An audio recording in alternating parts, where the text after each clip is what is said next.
The credit belongs to the man who is actually in the arena, whose face is marred by dust and sweat and blood.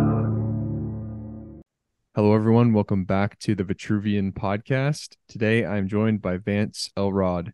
Vance has been competing in combat sports and MMA for over a decade and has secured both bantamweight and lightweight world titles. He is also an avid researcher of human performance and the founder of Meraki Medicinal, a holistic performance supplement company. Vance is a physical savage and a mental intellectual, and I anticipate a great conversation today. Vance, welcome to the show, brother. How are you, my man?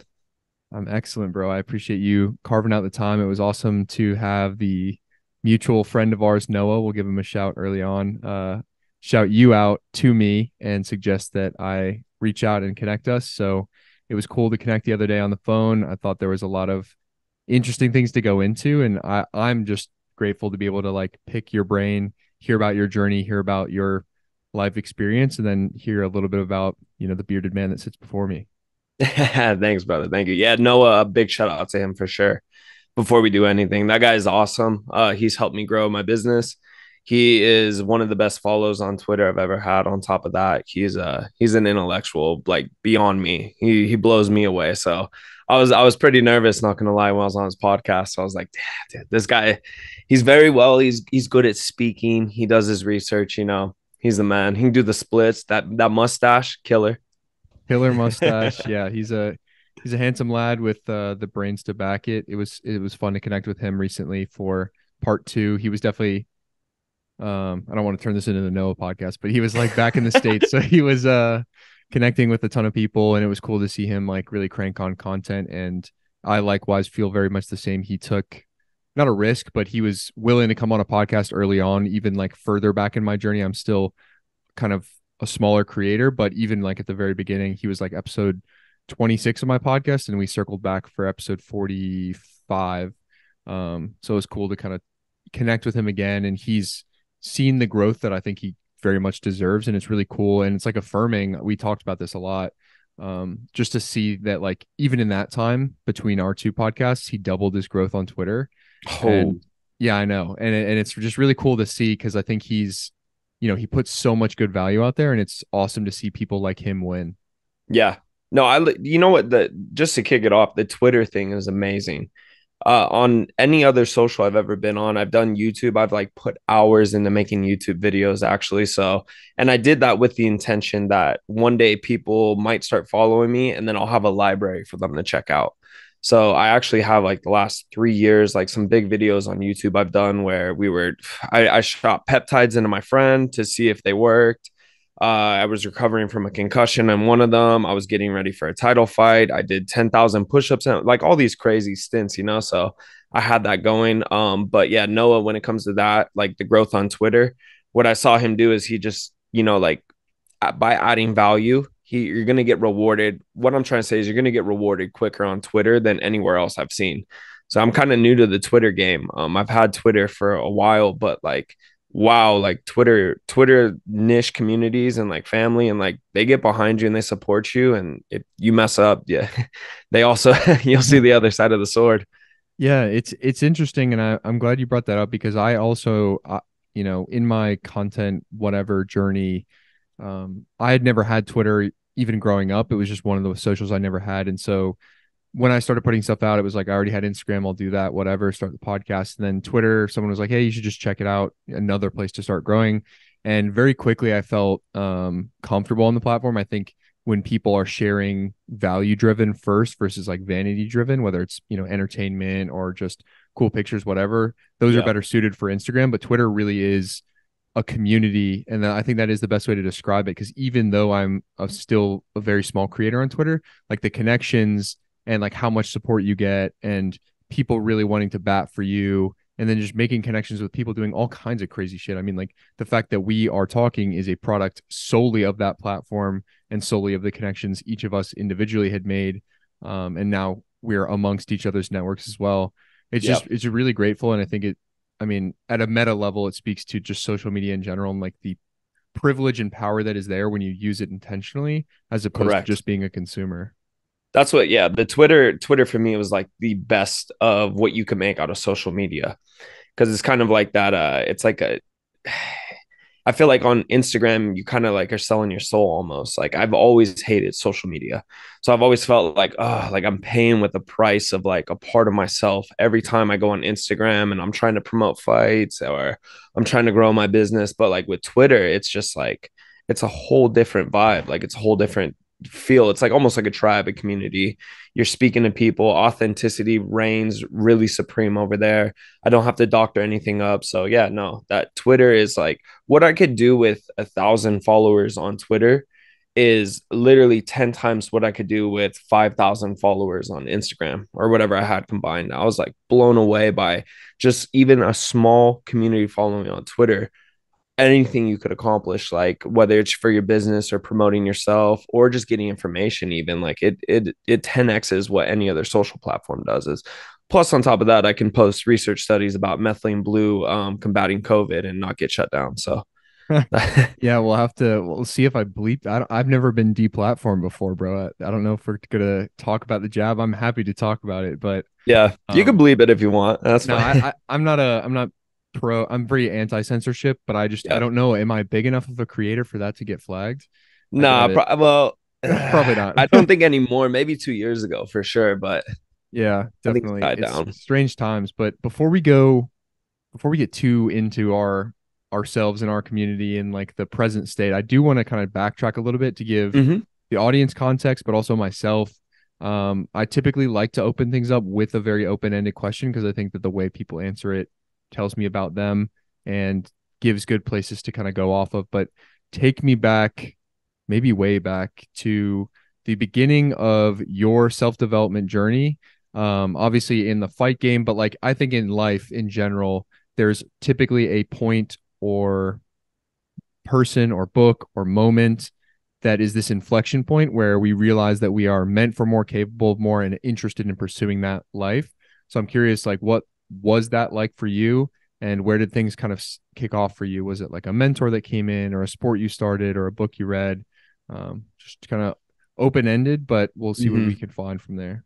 Yeah, no, that's a great question actually. I've had always a drive in me. So even when I was young, I've always attracted to like the 90s action movies of some guy training, becoming better, becoming capable, and then somebody like something like Dragon Ball Z where there's a hero. I loved a hero story. I always wanted to be a hero in some way, shape, or form. So I came to this conclusion a while back that like I truly want to believe that we're all created equal. And then you're just giving a different, like, it's all like we have 100 points that we're given.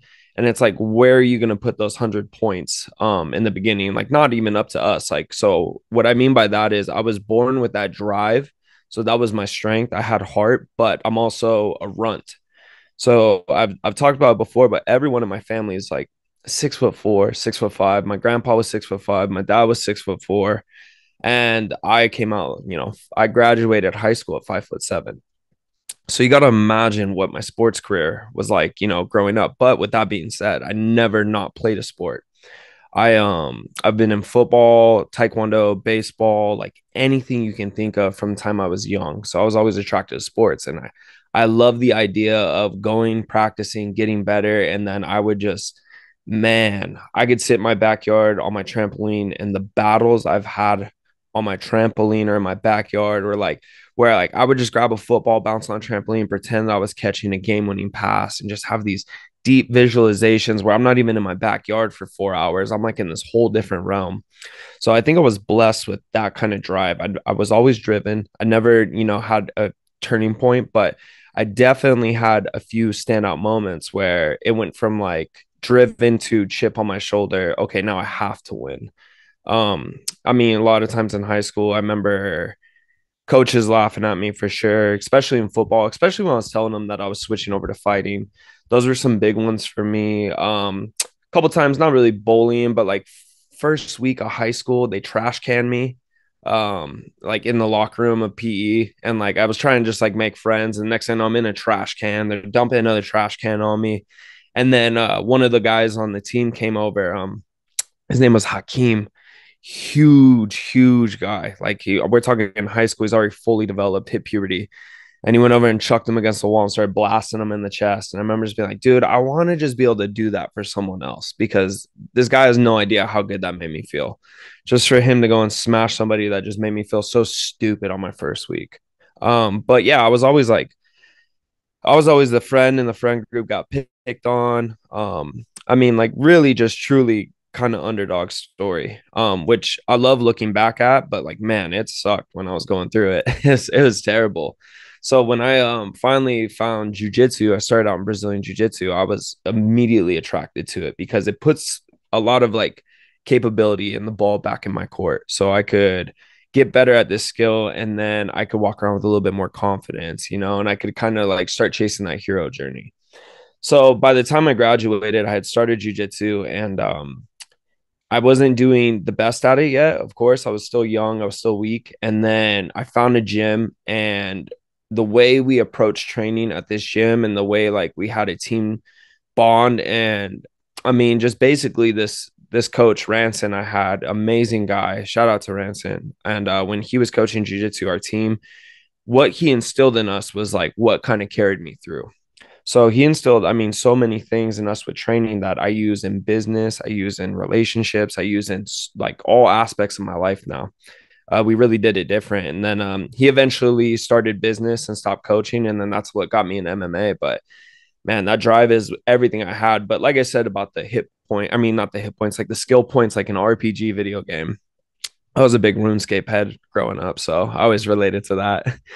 But yeah, I think I was given like heart, character, you know, all of that, all those points, but like anything athletic, it was 0 0 0 0. So got me to picked on a bunch, and then it grew that chip on my shoulder big time. And then I remember like just slowly of staying consistent and focused, I started to figure things out where I was like, okay, like you got to sweat more, you got to sweat more, you got to sacrifice, and all the cliche things that you hear, and you start actually living it, and then it actually has like a meaning to you now. And it's not just that saying that you've heard 100 times to a Dragon Ball Z music video, which I used to love watching. But yeah, they actually started clicking. I said, oh, I got it. So it was easy for me to catch on and then start going forward and growing. And then that's what laid the foundation. I love that, man. Lots to go off of, but I definitely heavily relate to feeling in athletics like I was never blessed. Mm-hmm. And I actually was having this conversation with one of my brothers the other day. We were kind of lamenting our genetics or epigenetics, what we were born with, whatever. Yeah. But I was telling them that I'm extremely now grateful for the fact that I was given things like intelligence and kind of drive, because you can use your brain and your heart to change your body. You can get a lot of mileage out of that, but there's not necessarily the inverse. You know, if you're a 6'9" brute and you're just built as shit, you're going to still have a hard time building a business, right? Like exactly. You're going to have a hard time doing well in school. And so I'm very grateful for now the lessons I had to learn about literally everything, because you're trying to milk the tiny amounts of performance out of your body that you can. So for the kid that can, you know, drink a case of beer and then show up to game day and still be one of the best kids on the field, that was never going to be me. Exactly. I always had to be the kid stretching before bed, doing extra training sessions, eating well, and that internal journey to learn about nutrition, recovery, all that stuff. It opened up. That was my entry into the self-mastery world, was initially just being that chubby kid that was insecure and like wanted to look like the athlete that I was. And so it's like, you know, you start down the rabbit hole, how to get a six-pack on YouTube, but then you start really like unfolding all these layers. So I am extremely grateful for not having those things given to me, because it forced me to open up this new world. Yep. No, exactly. And I'd rather have it this way, honestly, than the other way. You know, it's like that's kind of the recipe for peaking in high school, which I always, you know, I say that a lot because we had so many friends in high school who were they were the ones, and you were like, man, like they're gifted, they're this, they're that. And now they're like, you know, I look back and it's funny how it plays out, like the cliches I said before. But yeah, they peaked in high school, and like just kind of shake my head at it. I can't believe it. But it is literally, it's a blessing and a curse to be athletically gifted at a young age and not have to work for it. So yeah, there was the light at the end of the tunnel for me was, you know, starting jujitsu and then getting out of all the team sports and stuff. But just like you said, like I had to research, I had to go to bed on time, you know. I even nowadays I have a teammate named Victor, my number one teammate, and he was a collegiate wrestler. And so we train together, and like I've been pumped. I'm in shape right now. I'm fighting in 6 weeks, and I'm already in shape. I'm in shape year round. And I just fought in February, haven't broken. He's coming off a break. So he's got a couple months on the couch. He gained weight. He's all chunky. And I promise you, if we went to the track right now, that motherfucker would dust me in a mile. I swear on my life, dude. He would just get out and he can bust a 5 minute mile out. And I'm like, you son of a bitch. Like, how? I don't get it. So it's like my main goal is just to be able to like keep up with him, like by being in the best shape, you know? So, Yeah. so I've always had to work for it. So yeah, that's what led me down that mastery route where I have to study. I have to do everything, put the ball in my court. Yeah. And it really is kind of a meta lesson on life, which is you gotta take all of your attention and focus on what the things are that you can control. Right. Obviously, anyone who did sports has all of these lessons that we took from it, and it's like you said, it's very cliche and trope, like what you learn on the field you take with you for the rest of your life. But it is really really true, and it's, I mean, I think that life has all of these moments that are these microcosms, or like fractals of life at large, right? Like Yep. what you learn in a relationship is a reflection on your life at large. What you learn in a business is your life at large. And you can kind of take lessons from each of these maybe verticals and apply them across. So you did mention that you had that kind of one coach in jiu-jitsu that was training differently right before you kind of stepped into MMA. And you mentioned that he had these kind of principles that were very foundational. What were some of those things that were the foundational, I guess, value sets or pillars that he toted that you felt like were so foundational? The biggest thing I learned with him was focus. And I know that like cliche, of course. Focus though, where your energy and your attention goes, like it's gonna flow and it's gonna grow there. So we didn't just come in. I see it even to this day, everywhere I train. It's like guys come in and they kind of, do you have any martial arts background? You training at all? I did like a brief stint with a friend who like invited me to jujitsu. So like Yeah. competent and aware, but Got not it. Very good. talented. Got it. Very good. So a normal thing I see with jujitsu was you go to a class, you warm up, and then okay, guys, circle up. We're gonna teach a technique. Okay, drill a technique. Okay, maybe you kind of like do it a little bit live, and then maybe another technique, and then grapple. Cool, slap hands and go. And it's like, all right, you got your studying, and then you get to go play fight, and then you go home. And it was never like that with us. We would come in and we had a set warm up, and the warm up was the same every single day. And the warm up would change just slightly depending on what we were working. So if we were working a ton of guard passing, you know, the warm up would have a ton of guard passing in it, but it was the same warm up every single day. And then we would work a technique, but that technique wasn't a random technique. That technique was a handshake off of the technique that we just learned the week before. And we would do these blocks, like these 4 weeks to 6 weeks to 3 month blocks of one technique. And just like a chain link fence where you have like one square in the middle and then it has all the connections around it, we would do that block and then we would do all the connections around it, and then we would find a path and a stint from there. So we had these sequences and these, like, you know, these chains of techniques that we were just sharpening. And so we'd go in, we'd work the technique, and then we'd work the positions that we would find the technique in. So we wouldn't just get a grapple, and then at the end maybe we would just free grapple. So the way I explain it is like most gyms that you go to, you're kind of like an infantry. Like you're just another grunt. You know, you go there, you're a Marine. Come on, we're going to get you in shape. You're going to go to war. Whereas with this coach, I felt like we were special forces. And I knew immediately while I was training, I was like, dude, this is it. This is different from whatever I've experienced before. And when we go to tournaments, we would have me and like maybe 6, 7 other people competing. So we're a smaller gym, and Vegas is fight capital of the world. Like you throw a rock, you're going to hit a purple belt somewhere. Someone's been boxing, got a Golden Glove championship. And so we go to these tournaments and we would all take gold in our division. Then we take gold in the open weight, and then we go to the gi, take gold, So we'd be like 7, 8 people competing, you know, depending on who competed or not from the gym.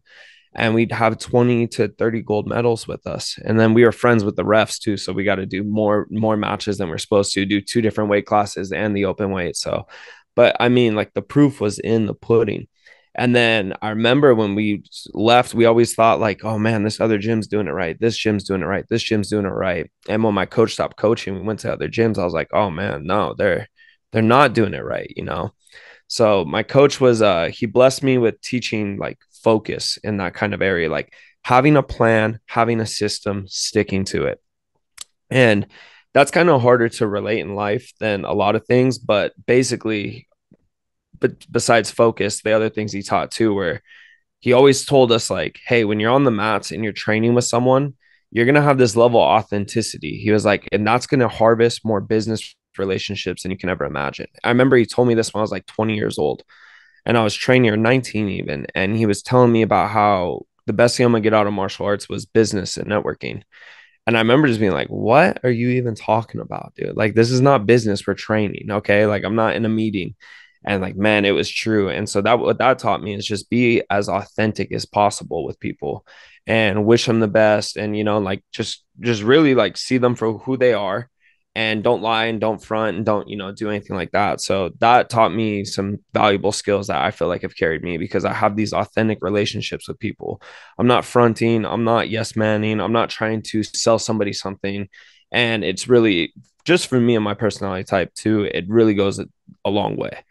I do a lot better when, you know, we know our faults, we know our truths, like we're completely honest rather than maybe lying or maybe trying to lie to someone else to get something or anything like that. So he taught stuff like that too, but just the whole small team, one focus, one goal, one dream, and then take that and develop systems and focuses and move forward. That, I mean, that stuck with me the most. And that's what I think I've followed my whole entire life. And that's why in MMA, I could implement those systems and I got 2 world titles. And I was like one of the hottest prospects coming on for my professional debut. And I got to fight a guy with like, you know, over 10 fights. And then my second fight, I'm fighting a guy with 50 fights. And like have that kind of come up was because of those same foundations. So implementing them in business is a bit different for sure, but it's still the same thing. It's have a focus, have systems, you know, have a small team that we're all on the same page and then move forward. I love that, man. And the authenticity point is so powerful because there is a temptation, I think, in life in general, but definitely in business, whether it's entrepreneurship or even at work, to become somebody that you are not because you think it is what is necessary for the situation. So Correct. there's all these business models. This person's making money with this. They get leads from here. I'm posting content here. I'm doing this, X, Y, and Z. Buy my course, this. And we kind of, you can either be a shitty imitation of somebody else, or you can put yourself in an entire category of one. Like what Yes. makes your brand powerful and like why it's seeing the growth that it is, even at the early stages, and why it's going to continue to grow is because you aren't trying to make this like holistic, like you're not trying to replicate other brands that are in the holistic alternative performance supplement space. You're making your brand and you're telling the fight story. You're telling the reason this exists is because I needed to solve a problem in my life. Here's what I made for myself, and you can have some of it too. And people Yes. resonate with that. And even if you weren't making a physical product, maybe you're just creating a YouTube channel, maybe you're putting content out there, like rereading somebody else's book, telling somebody else's life story isn't your gift to give. Like you've had an entirely unique life experiences, failures, traumas, lessons, successes, unique talents. Like within the work that I do, like that is what I am trying to find with the people that I work with, is that what I call the Achilles advantage is like your unfair advantage. The reason Yes. Achilles was this potent fighter was because he was acutely self-aware of his one weakness as well as his strengths. So it allowed him to be perfectly positioned at all times. If he was not aware and didn't have that acute awareness of both the weaknesses and the strengths, he would have been had quickly. And so I think in life, it is very much true in entrepreneurship and in general. Like you need to know what your gift is. And when you're empowered with like, here's what I'm here to do, like I'm mission driven, I'm purpose driven, it's very transcendent. It's like you walk into a room and people can feel it. Your chest is high, your chin is up. Yes. And it's really transcendent. Yeah, no, and it actually will naturally weed away a lot of the anchors in your life too when you go through like that hero's journey, like you said. And that's like what I feel like we're really starting to rip. You have to rip down layers. Like I feel like the way the West is, like society in general and all these things, like we're taught so many things like you're not special, like nobody cares about your story in a way and all that. And like everything's just, it's like even if it's something great, like don't romanticize it in a way where I'm gonna always preach the opposite. Like one of the things I realized too lately is like we are brought up in a system that like kills your intuition whatsoever. So you're supposed to just be logical about every single thing. And it's like, man, like that really, when you finally get to like the top of the hill and you kind of look down and realize like that's really a way of like almost control, because you're taught to like only believe what is completely logical and you wrap your brain around. And on top of that, you're fed what is logical. So you're kind of at the whim of like what they say is logical, like what information you're allowed to have or what information you've seen. So I've talked about this before, especially with like attaining knowledge. Like, when's the last time you went to the third page of Google? You know, so you're force fed. Like, we have the best time to be alive right now because we have the most amount of information possible, but also we've become lazy. And this is the double side of the sword, kind of like what we talked about the skill points. We've been lazy with like attaining knowledge and like actually finding stuff. So, what happens is like you kind of you're taught to ignore your intuition, your gut feeling on things. So like maybe you're like, I don't know about that, but you're like, oh well, it's explained this way, and so that's fine. And then where you're justifying your logic is whatever you're fed information wise. And I know most people aren't going on third page of Google. They're not seeking out that knowledge from a book in a library that's 50 years old. They're just Googling something, or they're asking Alexa, like, hey Alexa, can my dog have this? But they're not really like deep diving, looking, and that's, probably a poor example. But the point of it is like, you think when you're on a journey and you can start romanticizing every part of your life, like people don't realize how amazing their story is, even if it seems mundane, it seems whatever. And if you truly believe your story is that mundane, like go out and change it. Like there's nothing that's stopping you from going in, like just picking a massive goal and going for it. And I bet you anything, there are people who feel like their life is mundane as well, and they want to go for that same exact goal that you're going for, and they're going to watch you go after it, and it's going to inspire them. There's so many things. And like I talk heavily about Soul Bra because he's what kind of got me in the Twitter space. And I like tribute a lot of my growth to him. And I'm in his club, I'm in Soul Club, and the guys there are great. But like he was one of the first people after COVID. And unfortunately, like I kind of was like almost in the sheeple category with it because I did exactly what I was talking about. I ignored my intuition and I started being logical with everything. I was like, well, yeah. And like, I'm justifying everything I'm doing. I'm like, well, if I just put this mask on, even though I work in addicts and I know that this mask does not even stop fiberglass, which is true. I work in low voltage contracting during the day and I go in addicts and I need a proper respirator because fiberglass will get in your lungs. And I'm like, well, I know this mask doesn't stop fiberglass and a virus is supposedly smaller than fiberglass, but like these people on TV tell me I'm bad if I don't. And so there I am. I'm wearing a mask. And I know deep down my intuition was like, this is stupid. None of this makes sense at all. And then like I'm listening to like alternative cures and all these things. I'm like, none of this makes sense. And I'm just following science, science, science. And I see this dude with a blurred out face. And he's just kind of like, I'm watching him argue with people online. And they're like, why do you do that? He's like, I don't know. It feels good. And I'm like, you can't just do that. What do you mean? It just feels, what are you talking about, bud? Like, like you better have a reference page. And so I start seeing this guy just go off of anecdotal experience. And then I'm like, man, like he's following his own truth. And it kind of opened up my eyes to like, we have no intuition anymore. Like we're taught to only have logic, like break everything down. You could have the craziest like life or death experience and like be saved by like, the craziest thing ever. Like you could go to trip and like go to fall and like grab like a branch that was falling from the sky. Something wild is what I'm trying to get at. And you will logically break down, oh, I just got lucky. Instead of being like, maybe there's something deeper to this. Maybe, I'm on a path. Maybe maybe that, you know, I'm meant to be here. Maybe I'm guided. And like those things right there will put you back on that hero journey, you know? And that's the thing is like, people are taught to ignore their intuition, to not think they're special, not think they're guided, not think like maybe everything's happening for a reason. Just, oh, you know, you live and there's a percentage that you die from this and this and this. And there's 1% of this population gets it. It becomes like a dice roll, and oh, genetic lottery. You know, you were born this way. You can't change it. And I think all of that is kind of almost purposeful when you deeply, deeply look into it. Maybe it's not, I don't know. But I do know right now that like most people fall in that trap. And one of the first things you can do to get out of that trap is set a goal really big, start listening to yourself, start having conversations with yourself, get away from the noise, and like really start to believe in your own gut feelings and stuff like that. And you can move forward. And for me, it was seeing Soul Bra, like that kind of started that, like definitely just like matched gasoline, where I was like, yeah, you know, I do feel better when I do this. I don't need a study to tell me that's okay or not. I don't need pixels on the screen to tell me how to live or what works for me. And like, even, yeah, if I eat this, it doesn't feel that good when I eat it. Why are people saying this is healthy when to me it's not working with me? And so, yeah, that's what really kickstarted for me. And that's where we're getting into like the intuition and the journey, and like more people telling their own story. Yeah, man. I think it's huge. And I talk about this a lot.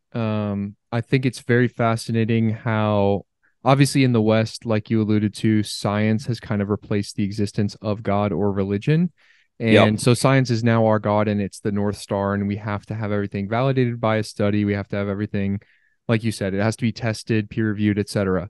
But Mm-hmm. what I think is actually really interesting is like, even though it was kind of purported to us as those are opposing, like you are either spiritual or scientific and Yep. practical, you are either religious or, like smart. And like, I think they often like they portray like religious people as ignorant or whatever. The crazy part is that when you take a very objective look, and I think that I talk about like the power of words a lot, and I think there is tremendous power in the words that we use to describe ourselves, describe the world, describe our story. But Facts. when you just divorce yourself from the emotional ties to the words that we use, science and religion are often telling very much the same things. For instance, intuition is a great example, because the phrase gut instinct in science, the people that would say that there's no spiritual component, that's fine. Let's get away from the words. Like, maybe there isn't intuition, maybe God isn't guiding us. So what is guiding us? Well, according to science, there's been thousands of years of an autopilot system governing our decisions to protect us against predators, to protect us against things that we shouldn't go into, environments that are unsafe for us, counter tribes people that are likely going to hurt us. So that's the gut brain before the cerebral cortex evolved. That's Yep. intuition. So if you want to Correct. call it all of that stuff, if you want to use those big fancy words, if you want to use science to justify your experience, I fully endorse that. Like, it is whatever set of words work for you. I just encourage people when they hear stuff like this, and I tend to speak in spiritual terms a lot more these days, because I find them more personally inspiring, and I also find them, it's a lot easier. You use a lot less words. It's a lot less of a Exactly. headache intellectually. But my background is in the science. Like, I studied biomedical engineering in school. I was very academic. I was reading the papers. I did the homework. I like took biomechanics, all that stuff. So I come from both worlds, and I think part of my gift to give or unique positioning is that I have both of those backgrounds, like raised Christian and then got heavily educated in this like Western scientific whatever. Yep. And it's like, oh, these aren't actually opposites. They're telling the same story. Like, your intuition is your gut instinct. And whether it was God that made it or circumstance and chance, it doesn't particularly matter. But we can say that that is a much more highly evolved, much more accurate, and maybe more true with a capital T instinct than what anyone else could tell you about your experience. Like, why not trust yourself? Correct. Yeah. No, 100%. That's facts. And the people don't realize how programmed they are. Well, I tweeted about it. Did you ever see the lemon trick I ever did on my on Uh, Twitter or Instagram or anything? You've I never don't done the think so. lemon trick? I All right, don't I'm gonna think do so. this with you. I'm gonna do this with you because this shows you how powerful like the deep mind is. Okay. So we're going to sit here right now, and then we're going to picture a lemon. Okay, so I want you to picture this big juicy, ripe lemon, like right off a tree. Like it's got dew still on it. It is as ripe as it will ever be. I want you to pluck that lemon. Okay. You're going to bring that lemon into your kitchen. Really picture this lemon, bright yellow lemon. And I want you to cut that lemon in half and then cut it into fourths and then cut it again. So you have this like triangle kind of cube looking lemon slice right in front of you. And I want you to take that lemon, and I mean, like it looks like it's going to pop with the amount of juice in it. And I want you to take that lemon, I want you to shove it in your mouth, and I want you to start chewing. Chew through the lemon pulp, the grind, the meat, the juice. Okay, that acidic lemon now. Okay. And you're chewing. You're getting ready to swallow it. And I want you to grab another one. It's even juicier. Like literally, you can make lemonade by barely squeezing it. Okay. And I want you to pop that in your mouth and chew through it. So if you sat there and you visualize this lemon and you did it properly, you're going to notice your mouth watered. Did your mouth water? Yeah, it was definitely your mouth watered. Okay. Do you know why your mouth watered? Because your brain your unconscious can't distinguish between imagination and reality. Correct. Your brain has a conscious and a subconscious mind. The conscious knows what's real or fake, but the subconscious does not. The subconscious is kind of blind, but it can hear everything. It can feel everything. So all your subconscious mind heard or saw or thought was there was a lemon in front of you and it thought that you were eating a lemon. So what your subconscious mind, and this is the kicker right here, this is how powerful it is. Your subconscious mind caused a bodily reaction to digest a lemon that you weren't even eating. Okay. So imagine that you weren't even eating a lemon, but your body got ready to digest a lemon that was fake because your subconscious mind thought it was real because you were visualizing it. That is how powerful your subconscious mind is. So if all day long you're watching Netflix, you're watching TV, you're watching the news, and you're just fed BS, and you're getting these gut feelings, and you're like, that doesn't seem right, but all these people are playing the scenario, and they're giving you one side of the story, and they're acting it out in a movie and showing you it, and you're like, oh man, and you're being inspired, or you're being sad, or you're being scared.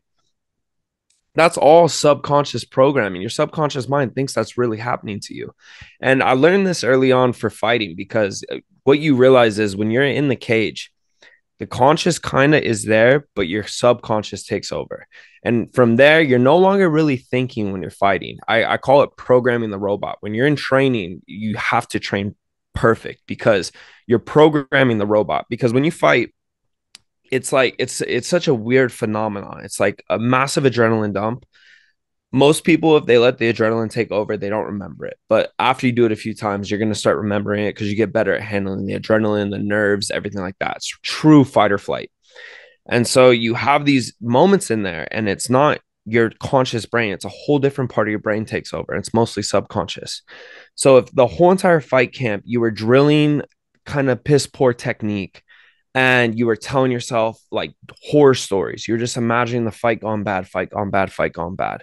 When you fight, no matter what you did the week before, and you're telling yourself you got this, and you're pumped and you're ready, and you had a good spar and you're feeling good, that subconscious voice always comes out and it takes over. And if you have even a shadow of doubt, like a small voice in your head that's like, oh, he's gonna win, he's good at Kimuras, he's gonna Kimura you, and you get in there and the guy starts to go for a Kimura, that voice gets a lot louder, you'll realize. And you realize like you can't consciously battle that voice in there anymore. It's too late. You have to do the work beforehand.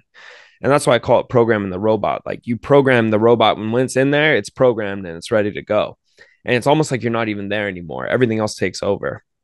And if you have a shadow of doubt, your subconscious isn't like believing or like reacting to you 1,000 times visualizing you winning rather than horror stories, then you're not going to thrive in there in those moments. And I mean, that helped carry me, but it also made me aware of like how easy it is to program the mind and how beneficial it would be for people to program other people's minds. Yeah, man, that's super powerful. And I love that it's going this direction because I find it very fascinating. And that internal world is unbelievable. And, you know, it gives me honestly the white pill as far as like AI in the future. And I know that that's an extremely tangential statement, but it's the thought that like we haven't mapped the mind. We don't even totally fully understand it. So Correct. It's not going to get replaced anytime soon. Besides that, though, it brings to mind a quote from Jung. And I imagine you've done some studying with Jung because he talked a lot about the subconscious and the point of life being self-actualization for us. And Okay. I believe the quote goes something to the effect of, until you make the unconscious conscious, you will continue to suffer and not know why. And so it's some of what you're talking about where the unconscious is actually in the driver's seat, but until you become aware of that and start to make those patterns and those learned behaviors, and often what he's also referencing is the things that were programmed at the very beginning, whether they were things we all taught in school, or God forbid those early traumas, whether it's parent abandonment or physical abuse or whatever it may Yep. be. Like even those experiences when you were young in high school, like that younger version of you internalizing that I'm a smaller guy, I'm going to get thrown around, like I feel helpless and powerless right now.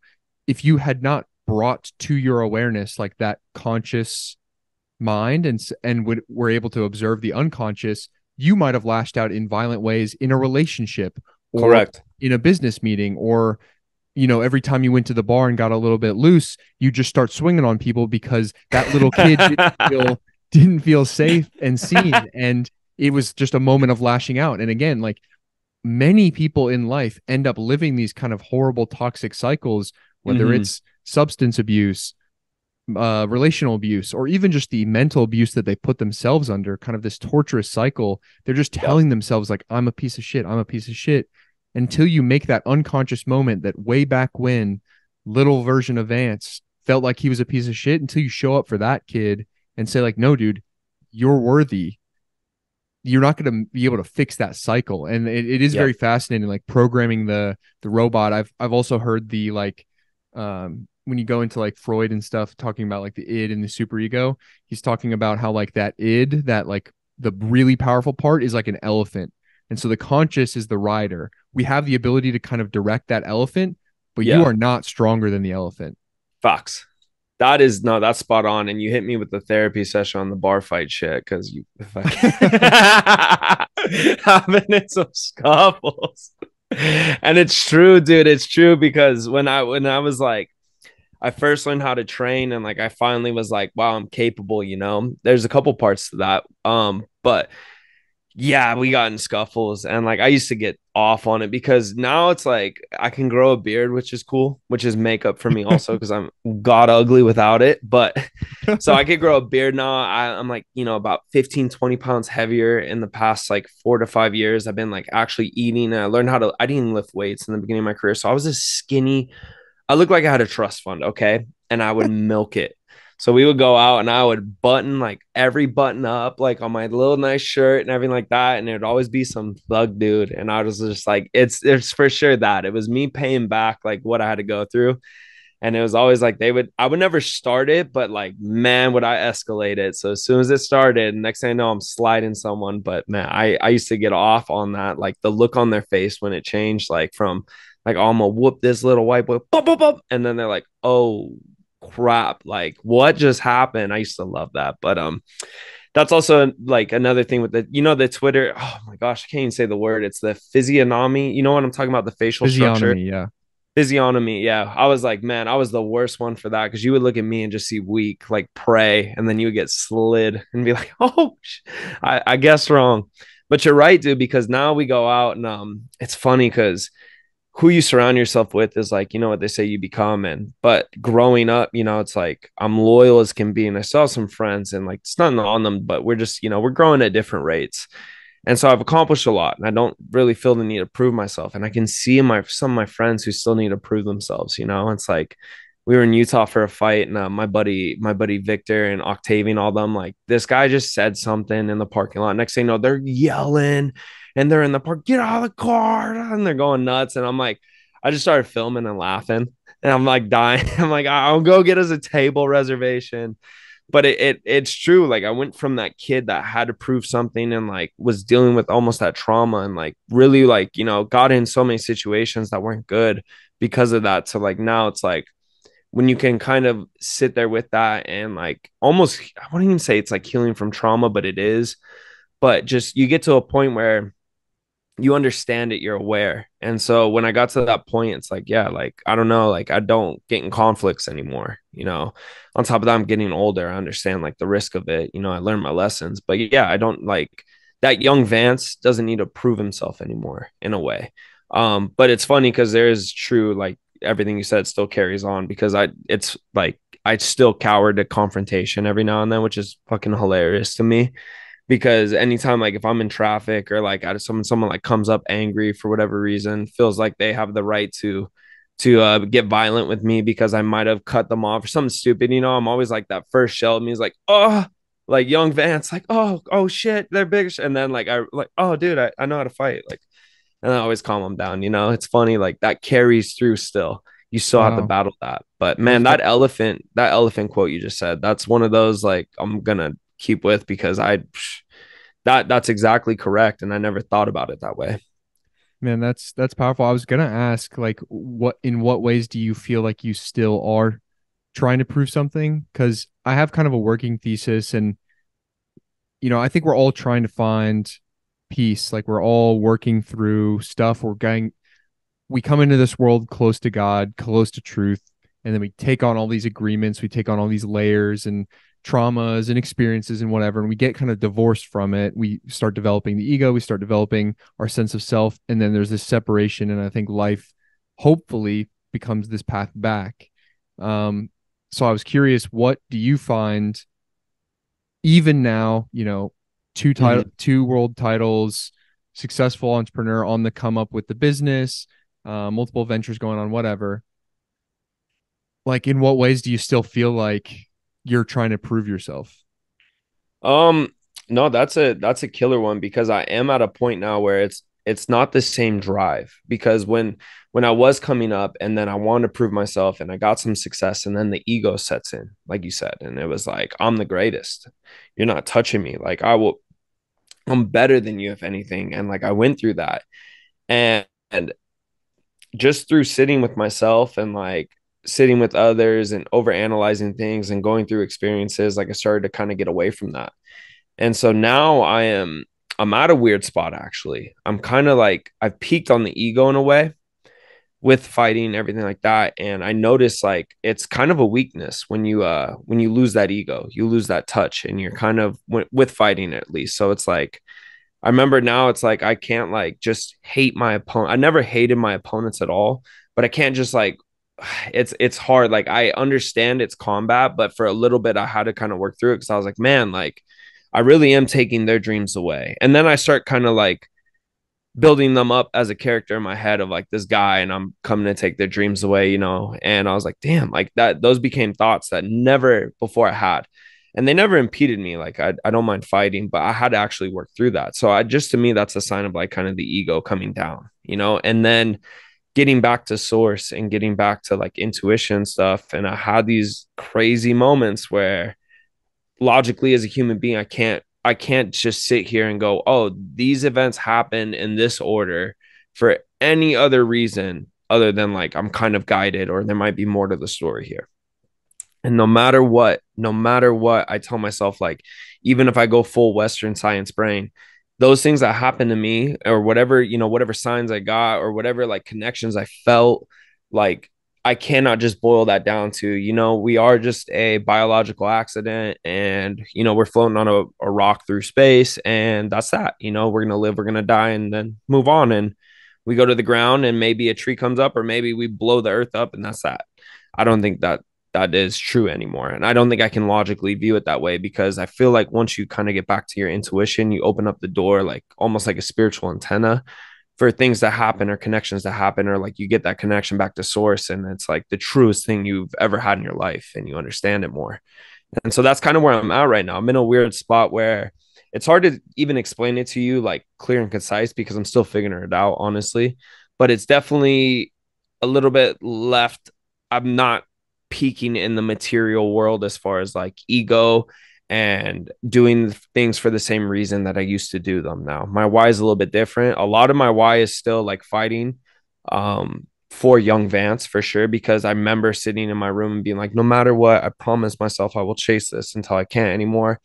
And it's not even as fulfilling as it used to be, but I'm going to chase it for young Vance. And it's all I know how to do. And it still is fulfilling, but I just think, well, just being specific with fighting per se, like when you start to understand business a little bit more and you start to see who's pulling the strings and you start to see the ugly side of MMA, it's tough for me to like be glorified in the sport, because the sport is ran by businessmen who use fighters as pawns, underpay them, let them deal with their, their head trauma, their bodily illness, whatever, damage they do and their family, and like let them chase this life with like this carrot on a string of like, you're going to have this eternal glory and all that, but you're not going to get paid for it. But, we're going to get paid off of you suffering. So I see how the strings are pulled now. So it's tough for me to kind of be like, okay, I want to go fight right now for $500 and risk getting my face shattered again. But the other side of the coin is I love it.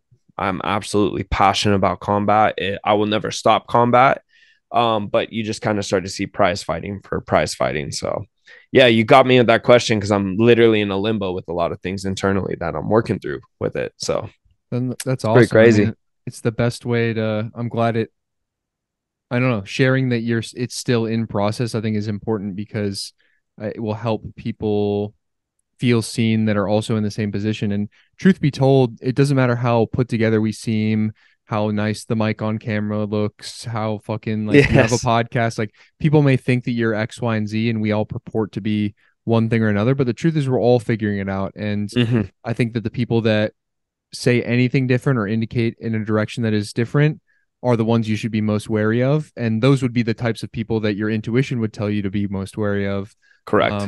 While your logical brain says, oh no, they have a really nice microphone and they have a podcast and like they have a business and they've been successful. They have a bunch of followers online. Like, I should trust them because of X, Y, and Z. But your intuition says, no, like that's a grifter. That's somebody who's going to tell you something that like they're going to take away from you. So yeah, no, I think that it's important to tell that whole story. And I was curious to hear about the psychology of fighting, because the physical, it is what it is. I think people get really wrapped up in the spectacle.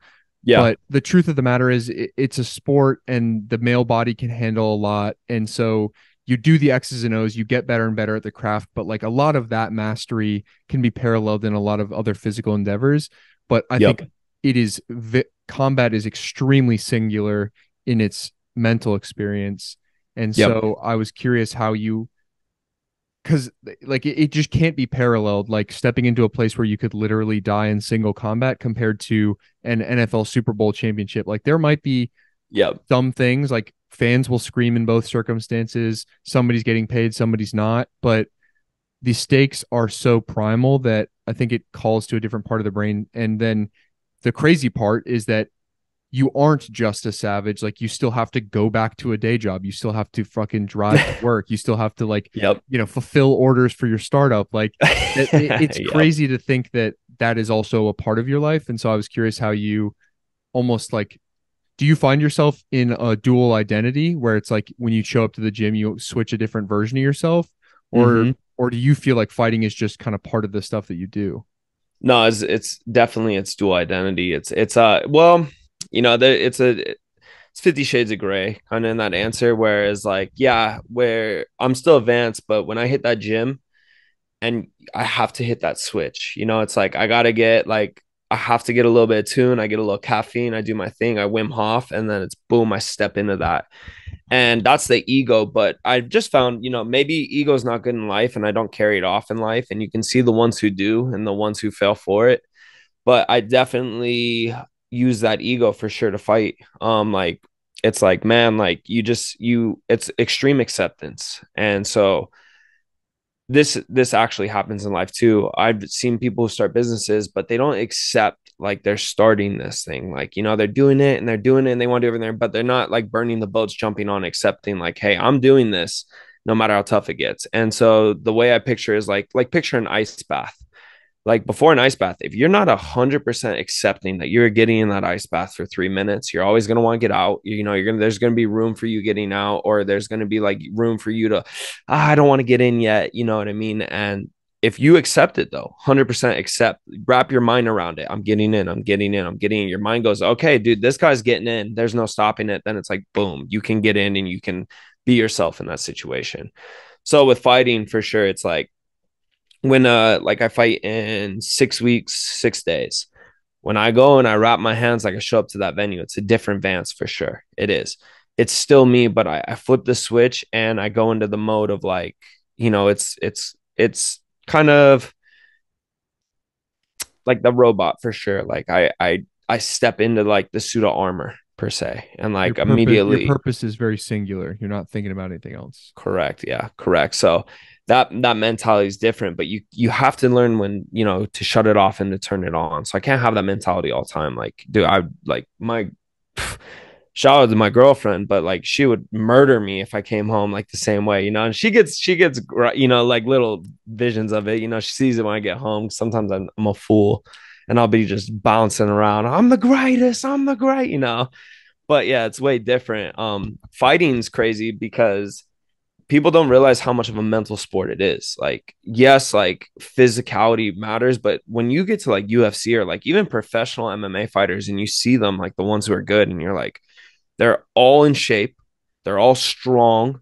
Like the UFC does tests to see like if you could be in a weight class or not. So they measure like your force output on a trap bar deadlift, and it's like the margins are so small because almost everybody has gotten to that point. Like they're all strong, they're all fast, they all have reaction time, they all know how to swing a punch, they know how to do this. So now it's a battle of minds. Like picture it Formula One racing, like all the cars are there, but now it's the driver and who's going to be the best driver who's going to do that. So definitely the mental side of it is underrated. It's not like football where you just practice your play. Like football, I feel like you can almost just be a robot in a different way where like, dude, they have their training paid for. They have their trainers. They have their routines. They have a guy telling them, you're going to do this. You're going to eat this. You're going to, wake up at this time. We're going to do this many reps. Your body needs this. And for fighting, it's way different. We don't have that kind of coaching because there's no money in the sport. So it really relies on the fighter. So I remember like, oh, it was, every fight I've had, like I've had coaches be like, hey, I can't come corny this fight. I'm like, I don't even care. Like, you're of no help. Like, I'm going in fighting. Maybe you'll shout one or two things, but I got this. Like, it is on me. And I remember my first title fight, we showed up and they had a scheduling thing where they were going to do an intermission and it was going to be however long. And so when you're in the back and you're getting ready to fight, you start wrapping your hands and like you're waiting around for hours sometimes. So you don't want to warm up right when you get there, especially when you're later on the card. And I'm usually pretty late on the card. So when I get there, it's like I'm taking a nap in the back. I'm relaxing, I'm doing some breath work, whatever it may be. I don't start warming up, 3 hours before and then come out flat. So you got to time it. And I remember my first title fight, they came in the back and they were like, hey, you have, an hour. It's okay. And they come in 3 minutes later and like, hey, you're up in like 10 minutes. And I remember my team I could see the panic on their eyes. They're all running around. We need to do this. We need to do that. No, no, no, no. Like get wrapped. And I'm like putting my gloves on. And I remember just kind of like looking at me like, guys, I got this. Relax, relax. And I remember I was hitting pads and my teammate was like pretty chill. It was John Kim and he's like holding pads and he's like, okay, we need to do 5 more each side. And I said, hey, John. I was like, I've been training literally almost like 19 weeks for this. Like, I'm gonna smoke him. We're good. We're good, bud. Like, calm down. I saw him take a breath. But it's like really like, man, like there's no other sport like this where you're just really like on your own in this sense. So the mind is so overlooked as like me and my grandma used to talk about it. She's like, well, I'd say it's about 80% physical. And I was like, Grandma, I'd say it's about 90% mental. Like, I don't know how else to tell you this, but there's so much room for error. There's so much room for doubt. There's so much room for zigging when you're supposed to zag. And like my pro debut is a perfect aspect of that, like flooring the kid, and got a little bit like rushed it just a half second, like not even a full rush. Like I rushed just one sequence and like it was on me because we knew this kid, when he would get hurt, he would bomb overhand right and he would knock people out like that. And we rushed the sequence at the wrong time, like through one shot, boom, face shattered. And it's like, welcome to fighting. It could be that quick. And so truly it's the craziest sport in the world. And you're paid for like, making perfection happen. But there's only been one undefeated fighter that's like been top level. That was Khabib. Other than that, it's not like boxing where, you can have an undefeated 15-0 record all time.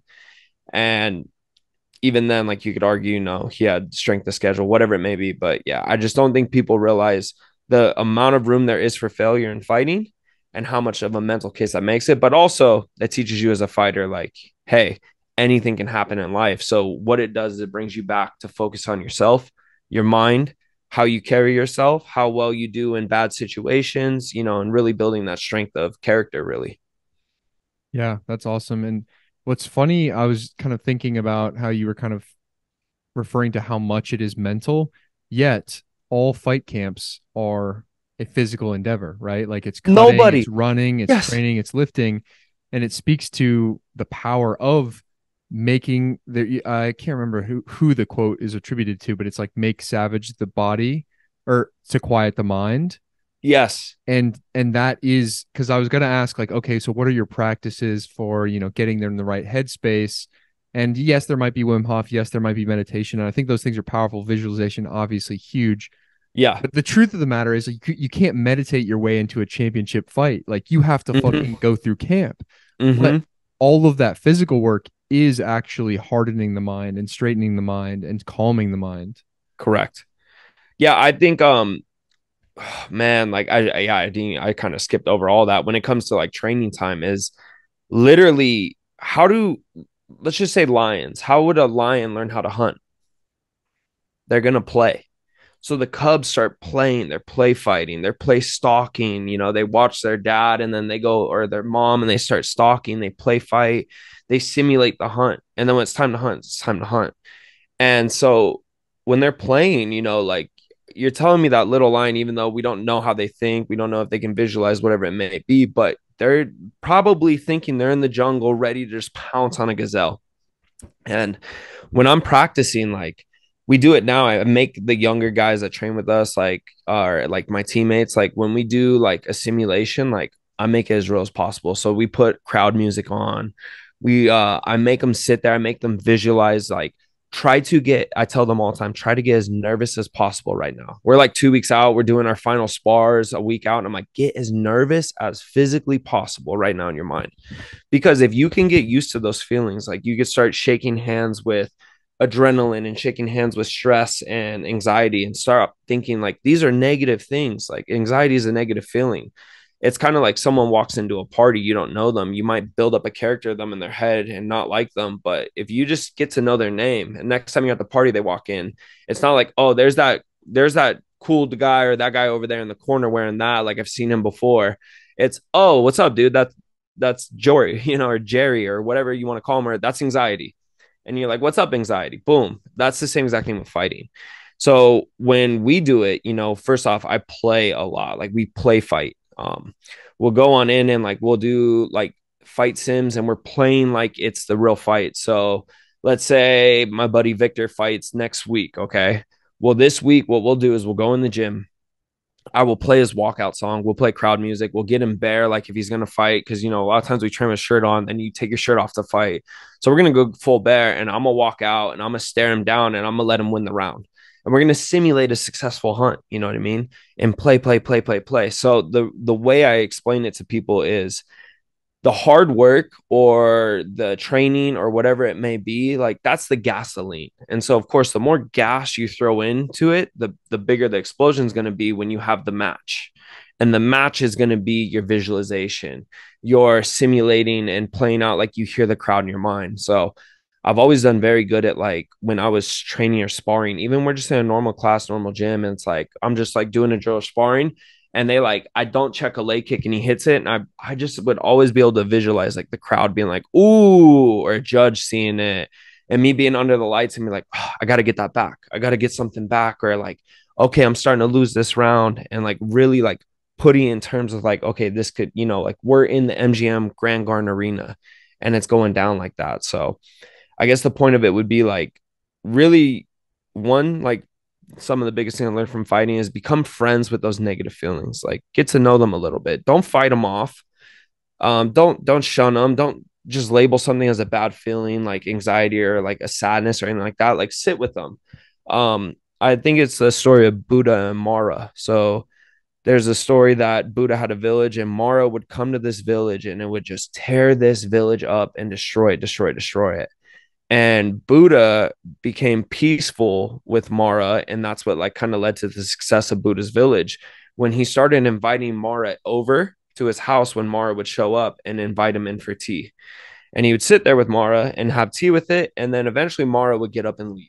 And I could be butchering the story because I just heard it word of mouth, so apologies. But basically, what that was, an analogy for is Buddha reaching enlightenment of self and Mara being negative emotions. And so what would happen is these negative emotions would come in and destroy Buddha because he'd be fighting them off and be this huge battle. But as soon as Buddha started to actually sit with them and just feel the emotions and see the emotions and you know, and just kind of hang out with them, they would eventually get up and leave. And then the town wouldn't be destroyed. It wouldn't be self-destructive. And it's the same exact thing with fighting. Like you need to be able to sit and get comfortable with anxiety. So you can either do it only when you have fights, or you can start recreating the scenarios beforehand. And that's like that, doing that mentally is beautiful, but then you can do that in anything in life. You can start visualizing like, man, what if this, and this happen? And you got to be careful. You don't want to consciously program yourself for negativity, but more so you want to visualize you being successful in these situations, you staying calm in this situation, not freaking out. Because when those situations do happen, you'll notice it's a little bit different. Like you can visualize staying calm in an ice bath, but when you get in an ice bath, good luck. You're not going to stay calm.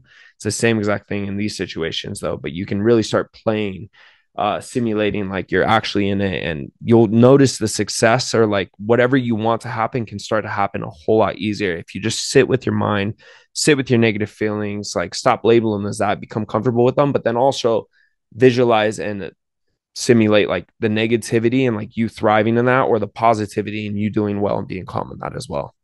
Yes, dude. That is one of the most important things in life. And I think it is like the kind of like if you could distill the spiritual path down, it's literally that you are not your thoughts.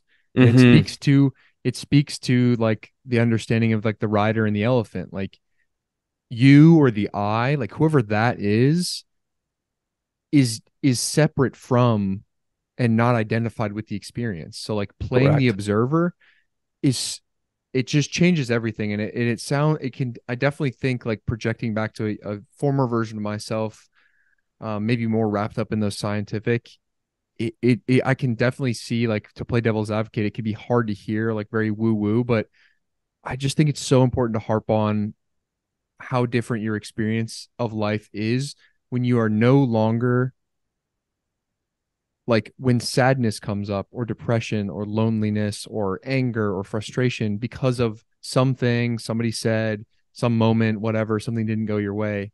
If you just let that feeling come in, you can feel the feeling, observe it, and just let it pass. Like they're like clouds in the sky. They are not the sky. Yep. It just changes everything. And I recently heard something from the science camp that like, emotions only last something like, 90 seconds in the body before they pass through. Like we only viscerally hold them in the somatic experience for that long. So I love kind of that concept of like, there's a shot clock on almost. And if some anger comes in, hold off for 90 seconds. And if you're still pissed, okay, maybe you have the permission now to act on it. Correct. But if you could just give yourself a gap, and there's a lot of like specific circumstances where I think this is powerful. Say like I've had a pretty storied and interesting relationship with food. Like you have an urge to like eat or binge eat or binge drink or consume a substance. You're trying to beat addiction. Observe that feeling and say like, okay, I'm going to take a walk. And if I still want to do it when I get back from the walk, then I'll do it. Or for like the men in the audience, like you see something on Instagram and you trigger a thought loop and you're like, I'm gonna, like watch pornography and masturbate. Well, maybe if you just get up, took a walk, give yourself a minute and a half, 2 minutes, like do something else, read a page in a book, knock out 10 push-ups, like put something between you and the stimulus before your response. Yep. And oftentimes it just will wash over you and pass. Correct. That's big. Yeah. And the women in the audience too, they might be struggling with that. So you never know. Go do your push-ups. Yeah. I definitely don't want to alienate anyone, but I know my audience is probably predominantly male, and I don't know Yep. how many females follow the fight game. So 100%. Yeah. I used to joke with my girlfriend. I was like playing around there. I was like, you can't post that picture. It's too provocative. She was like, you post shirtless? I was like, I have a male following. Like, don't know what to tell you, but no, I play with it, joking. But no, it's the truth. It's they come and they go, and it's huge. And like that was one thing I attributed to my success early on was the visualization, the mental. I didn't know anyone else who did as much mental as me, and I still don't. Like with fighting, I don't see it a lot. But with that being said, too, you have to keep up with it too, because we get to a point where we think like, oh, I did the work and I'm there, and like you start to realize like, no, it's never done. Like we always chase like end line goals and everything, but it's a constant evolving, growing process. And I learned like during COVID, like the death by 1,000 cuts by just like not doing everything exactly right, or not being completely focused on something, or letting little negativity slip in and not addressing it or getting it out.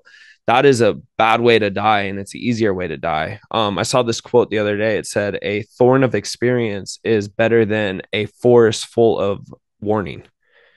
Meaning like that one cut is worth a lot more than people telling you, hey, don't do this, don't do this, don't do this, you know. And sometimes you do have to feel that and learn that. But that's part of the process too, and it's part of growing for sure. It's amazing. And it's I'm blessed that I fought for this long already, because it did teach me all these things, you know. And like I noticed when I was younger, I'd have these deep thoughts and kind of be on this wavelength, but not everyone around me was like that, except for like my friends who did like psychedelics. Like my buddy Dustin, he was doing acid and mushrooms and ecstasy back in like high school. And then he was actually, it was like almost bad. He got clean, and then when we would like have talks, I was like, man, like he gets it. Like, and these are like conversations I can't have with other people because they've never been in these situations. So I don't know what it is about fighting and like maybe psychedelics, like the removal of self and being able to observe like what's going on in situations and be introspective, but they go hand in hand. And yeah, like you're not going to get that with people who are 40 sometimes nowadays, because like I mean, like even it sucks to say, but like some of my siblings are close friends and stuff. Like I can't share everything with them just because they're not on that same wavelength. They're not doing the work. They're not being introspective. You know, they're basically, and this is where I understand the Matrix analogy and being like a sheep or an NPC. Like it's just it's very easy. It's very easy to have that death by 1,000 cuts. It's very easy to push something off for tomorrow. It's very easy to not be introspective and just be a consumer and not really like boil down your stuff and just keep chasing the next high. And like there's so many different like comfort blankets that people can have. Like, dude, people can wake up nowadays and just get blue light dopamine hit on notifications, caffeine, then they have a little bit of nicotine, they go to their office where they're chasing like a little bit of reward, you know, and like they get a chat a little bit in the office, you know. It's like there's so many different things that can keep a person at bay and from growing. And you always have to wonder if it's consciously done. You know, that's the question. Like, are they, is this like a system on purpose to keep us in this way? Or was this just a byproduct of human development? I'm leaning more towards like, yeah, they want a nation of workers, not thinkers, which was a direct quote from someone.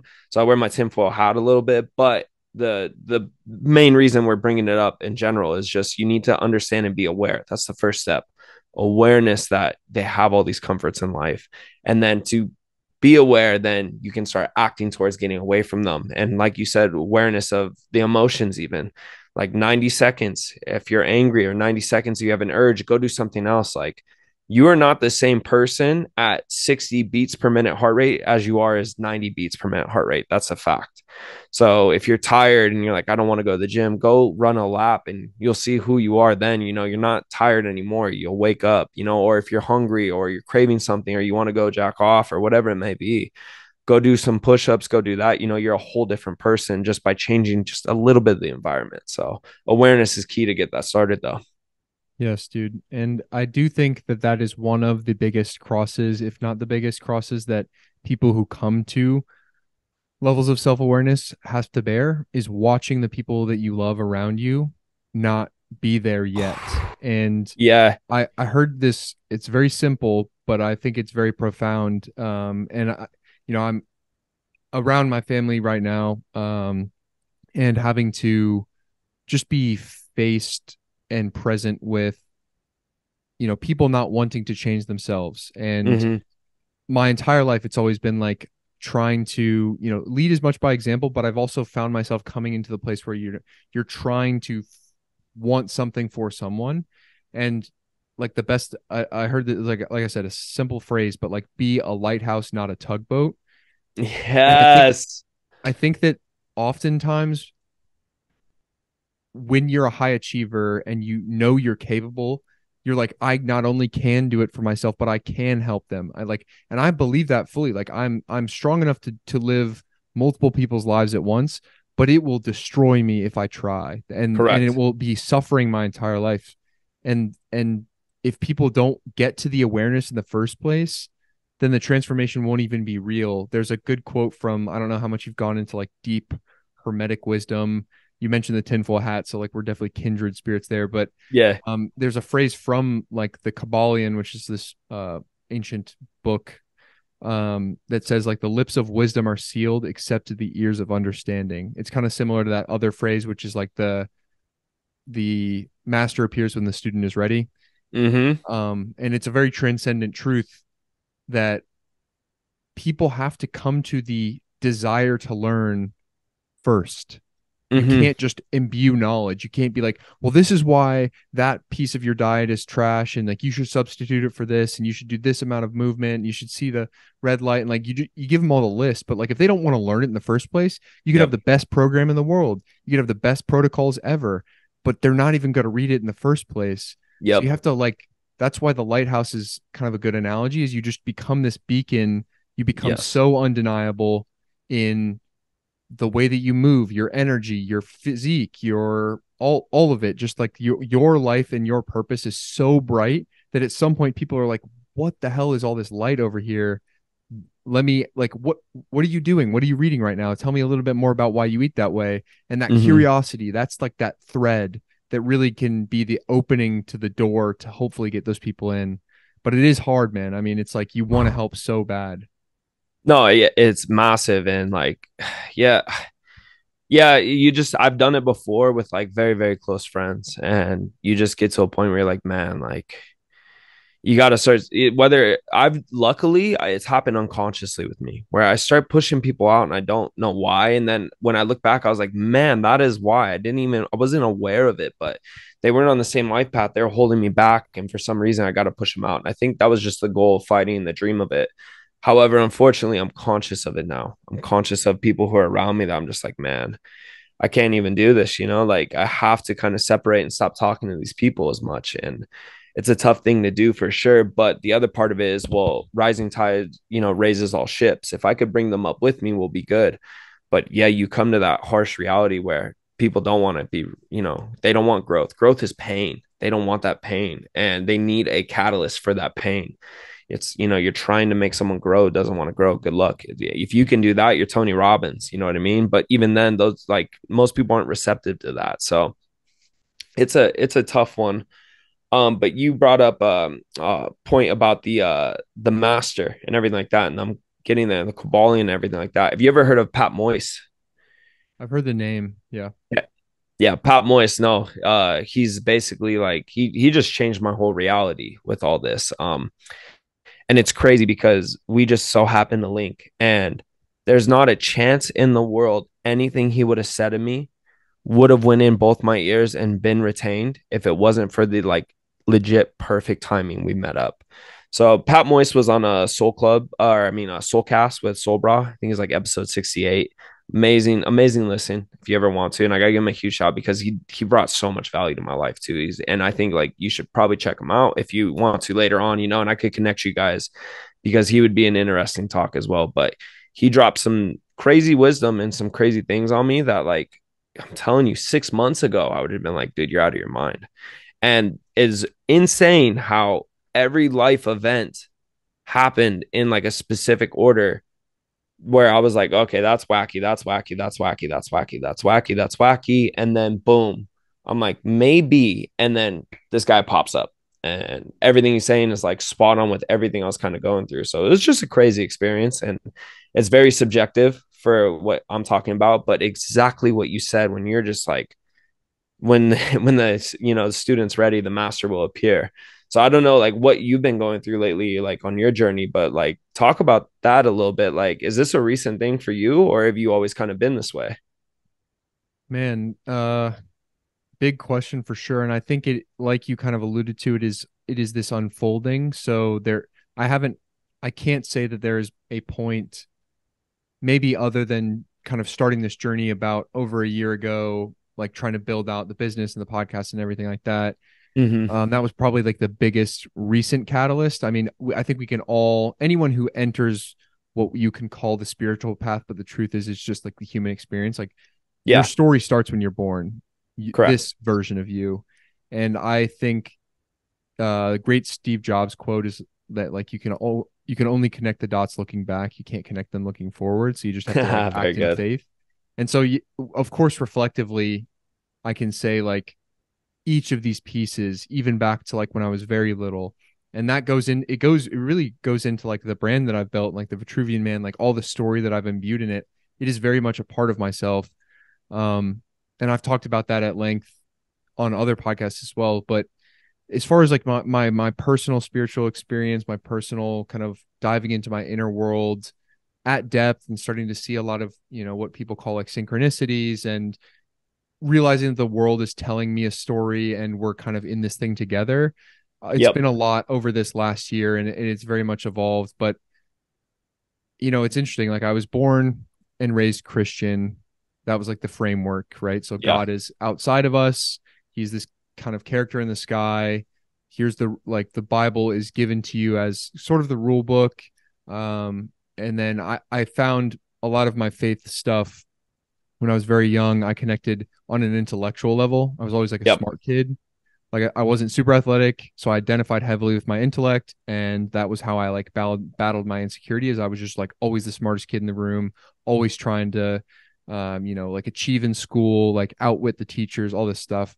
And so with religion, I connected to like apologetics, which is like the defense of the faith. I wanted to like logically prove that the Bible was right, and so that Yes. was Yes. my Yes. connection with it. But it wasn't a anything that I would describe as spiritual. It was like a logical like framework, like which verse can I point to that proves this point and blah blah blah. Yep. Yep. And then in college, just didn't really spend a lot of time in definitely religion, but really like spirituality. I was kind of accumulating life experiences, I will say, just like achieving things, doing X, Y, and Z. Obviously, the whole thing is your spiritual experience. You're like learning about yourself, Yep. but I wasn't really exploring, I guess, ancient wisdom texts. I wasn't reading in those spaces. Mm-hmm. But definitely upon graduation, starting my entrepreneurial journey, and then starting to connect with a lot of these like minds online, I think, I don't know, it just becomes this really beautiful story where it was all pushing you in the same way, and like there was no other way. And there's a great quote from the Japanese philosopher Miyamoto Musashi, which is like, there is only the road. Yep. And the illusion is that people say this all the time. Oh, I fell off the path. Like, yeah, I've been off my diet, man, or I've been off training, or I fell off. But the truth is, you never fall off. That is part of the path. Like that is That part. literally just like whether you consider it a stumble or a weird jagged turn or a thorn. Like there is only the path. Your life Mhm. is constant. There is no failure. I don't identify with like the word failure. It is just redirection, like divine Correct. redirection.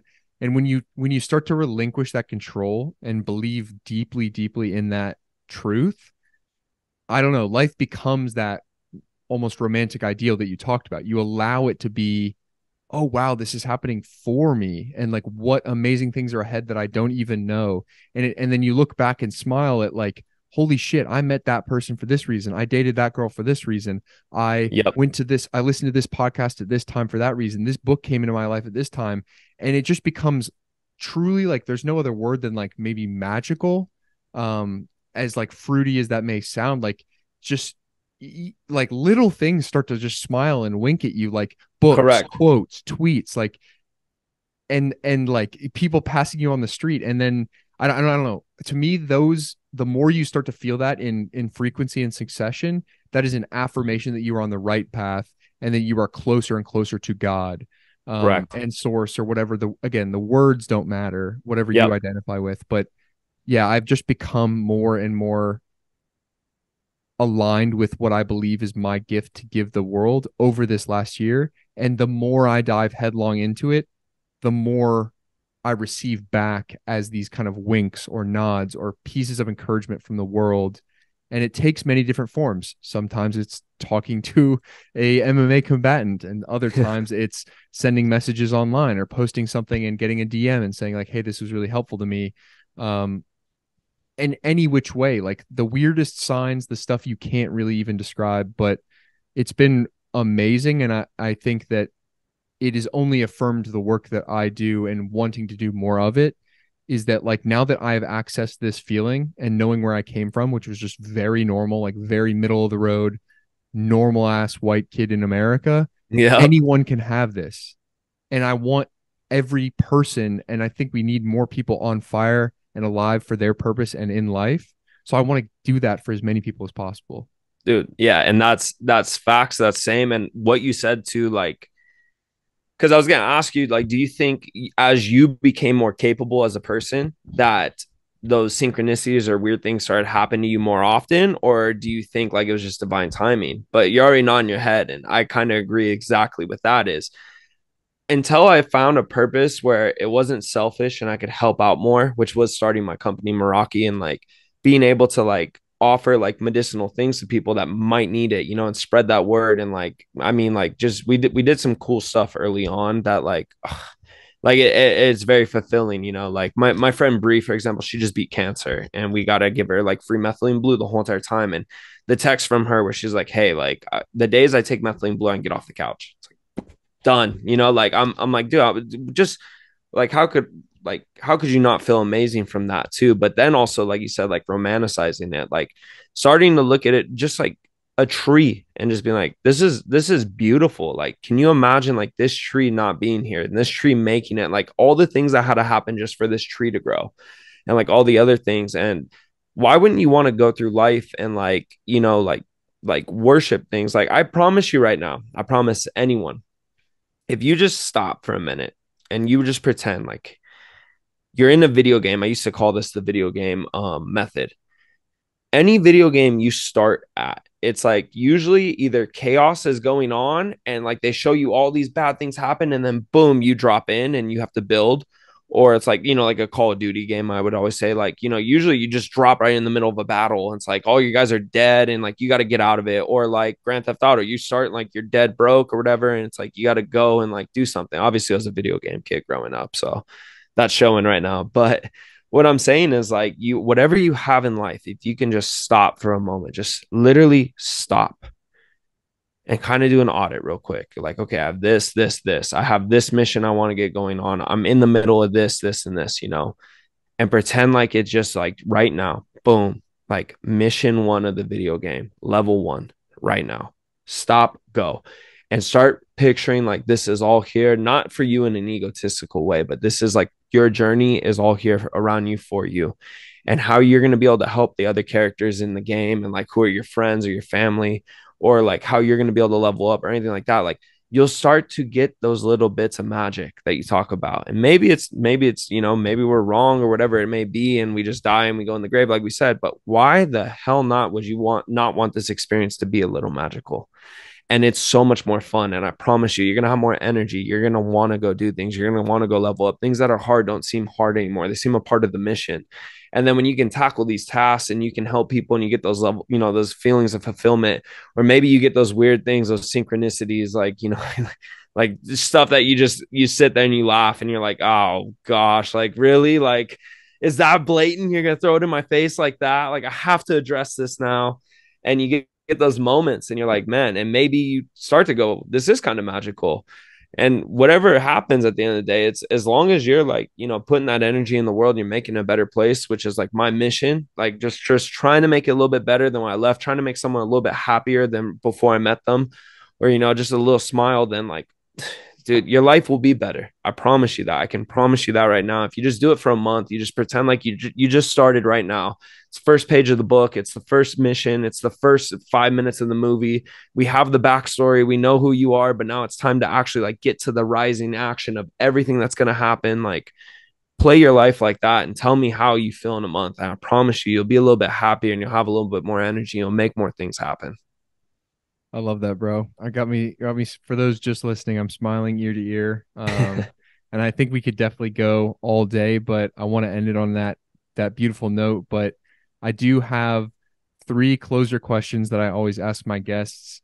So I'm curious to hear what your answers will be. I should have gotten right when you hit me up. I listened to you and Noah a little bit. I didn't get to the end. I wouldn't know. Are they the same questions, everyone, too? Yeah, Oh God. All right. This is off the rip. Let's do let's it. go. I know. I'm glad that you stopped. I mean, of course, I don't believe in coincidence, so Mhm. I'm sure you did for a reason, and I think it's best to hear that gut reaction because there's like again, it's like that deep truth. It's the truth Yep. that like the logical brain, like, oh, it would have sounded cooler if I said this, but I think, yeah, no, it'll be good to see. So the first of the three is if you could go back to a younger version of yourself and tell him one thing, what would that be?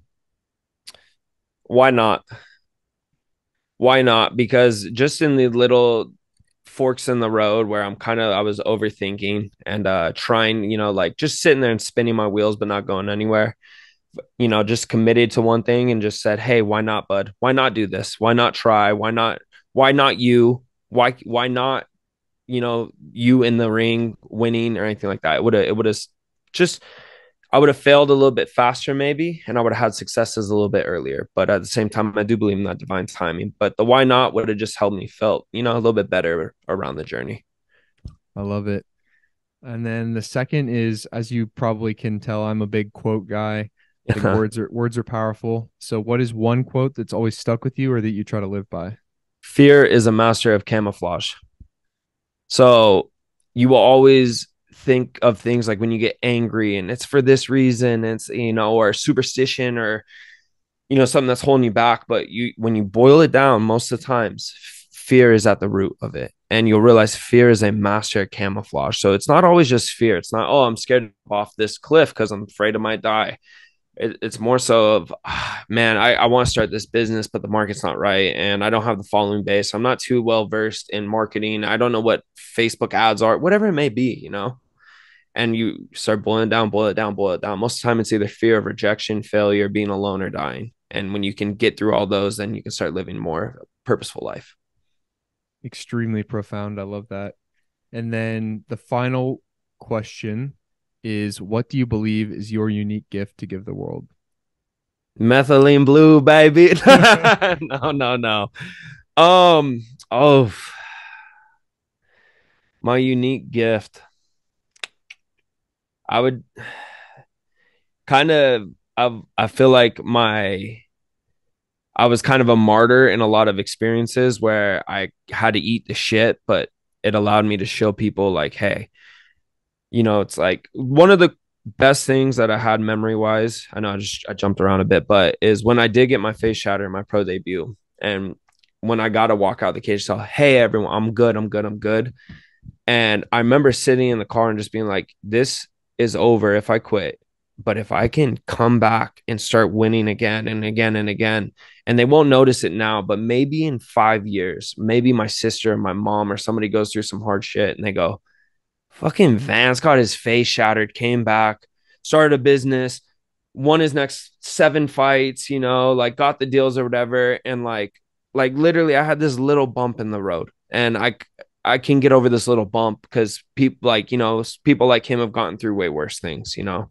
So I think that unique gift of the world is like being able to turn bad situations to good situations and even situations like combat and turn them into something more meaningful and hopefully inspire people to get through the hard times. It's amazing, brother.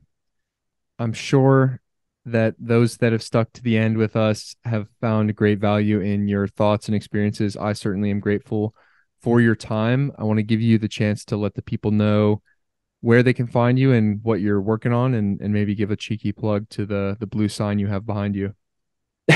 So Meraki is my company that I started. I've talked in great lengths. I'm grateful that we didn't just dive into, the same story. I got to tell a little bit of different things and the way I think. And, there were a lot of nuances and different things, but I hope people found value in that and I could help out. But on Instagram, I'm at Vance FC, like UFC, but Vance FC. On Twitter, it's Vance E. Those two pages are more of like fighting and kind of like the Vance E on Twitter. You're going to get me, like shit posting at 2 a.m. as well. So it's the fun one. And then Meraki Medicinal on all socials, but I run those as well right now. So, if you just follow me, you're probably going to see that as well. And hopefully I do try my hardest on Twitter to just drop like knowledge gems, help people out with that. Whereas if you go to Instagram, I'm probably just going to post a cool edited photo of me in a cage. So don't worry too much about that. Sounds good, brother. I'll have all your stuff linked.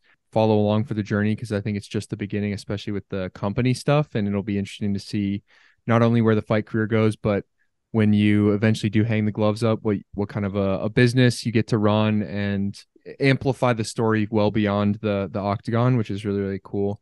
I also want to shout out anyone that's made it this far. I always like to nod to those that make it to the end.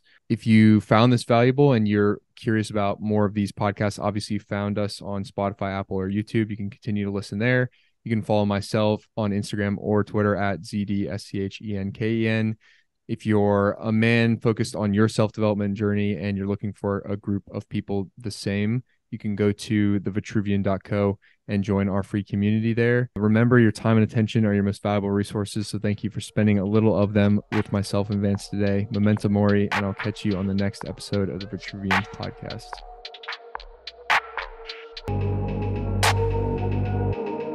And if he fails, at least fails while daring greater, so that his place shall never be with those cold and timid souls who know neither victory nor defeat.